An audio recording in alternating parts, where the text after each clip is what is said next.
Hey everyone. Thanks so much for joining in. you know, it's been really coming to me lately that one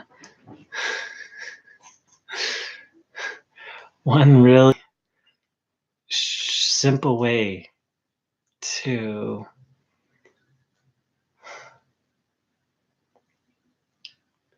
kind of the super cliff notes version of A Course in Miracles is that it's a course in teaching us how to listen and distinguish between two voices. So there's one voice that the course calls the ego, which has a variety of messages, but they all boil down to really one message: is you're weak, separate, you're a body. And that's kind of the essence of its message. You're a weak, frail, separate body. And you're guilty and bad and so forth and so on. And there's another voice. And that's a voice that says you are complete and whole and a child of God. And the Course calls that voice the Holy Spirit. It's literally the voice of God inside of us that calls us to the truth. And so this was very humbling for me because I spent a lot of time, with the work of Byron Katie and different types of cognitive therapies that worked on your thinking. The idea was like to get your thinking more clear and more accurate. But the Course ultimately says that in a sense that's not really helpful, because even if you have accurate thinking, that's sort of not of the Holy Spirit, like that it's just like, okay, you're able to describe illusions more accurately. For example, nonviolent communication is a great example, which I love nonviolent communication. I practice it, but it's not going to liberate us. It can be very helpful, though. For example, in nonviolent communication, it teaches you that, okay, there's no such thing as a jerk. If I'm thinking or speaking, hey, you're a jerk, or that person's a jerk, really what's going on is I'm having some pain, some emotion, maybe frustration or irritation, because I have what they call an unmet need. Maybe for respect or gentleness, like someone said something and I have the thought, like, he's a jerk. And so the training of nonviolent communication is to teach you to think and speak like this. Like, let's say I go up to the person, I say, hey, Joe, um, when you said that I'm too sensitive, I really felt some irritation, and it didn't really meet my wish for respect. Okay, so that's a more accurate description of the situation. This person says something, I have an emotional reaction that's connected in with an unmet desire, and then through nonviolent communication, you're able to express that. And again, I'm a big fan of nonviolent communication. I used to teach it, actually. And so basically what we've done in that case is we've come to a more accurate illusion, but we're still stuck in the illusion. We're still, it's not going to wake us up. Now, the beauty of NVC is it teaches us that all judgments are not true. So that's a huge step forward.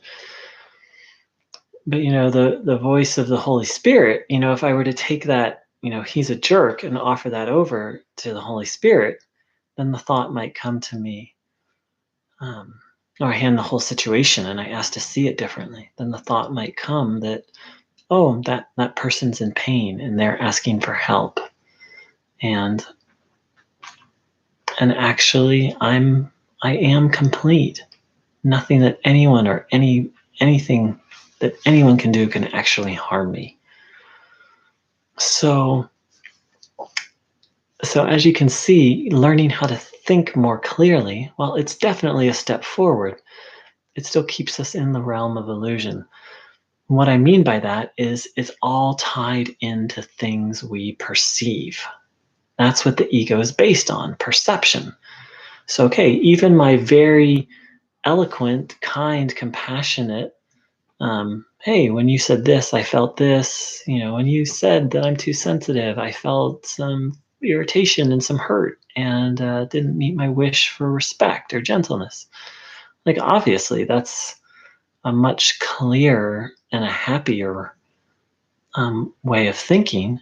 And all of that is still based on things I can perceive. Perceiving his actions, perceiving the sensations in this body, and then on a deeper level, perceiving the sensations of a particular desire. Okay, that's all connected to the senses, which is all connected to perception, which is all connected to the ego. So I love NVC. I still use it. But let's be really clear that what we're looking for is when we're trying to listen to the Holy Spirit, what we're listening for is knowledge. What we're asking for is knowledge. And this knowledge will have almost nothing to do. It'll be connected to what we're seeing or perceiving, and it'll simultaneously have nothing to do with it. Look at the example I gave. Um, oh, this person is in pain and asking for help. Like, that's not something you can see with the senses, right? Oh, I am complete and nothing that anyone can do can actually harm me. Once again, that's not connected to any form of perception because it's not connected in any way to the body. That's what knowledge looks like. Now it's connected. That's the beauty of the Holy Spirit, is it's connected to the situation which was perceived. It's like it takes the perception, like this person said this, and then I felt hurt, and it takes the perception and then just takes it to a whole nother level. It takes it really beyond the perception. And that's what the Course says a miracle is, and how it heals is it takes us beyond the body. Because again, everything with the ego is tied in with the body. And there are many systems out there that help us to think more clearly, and I've gotten a lot of bandwidth out of them, but none of them, led to liberation. Liberation is only going to come when we move beyond perception. So, thank you so much for dropping by, and I wish you. And so the voice of the Holy Spirit will actually lead us to clearer and clearer perception, but not exactly, nonviolent communication and other such things can help a little bit.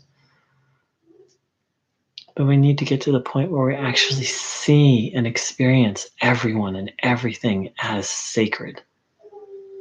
And in that sense, NVC, nonviolent communication, NVC for short, can be really helpful. But it also takes a certain spiritual awareness that you have to bring into the system of NVC to really.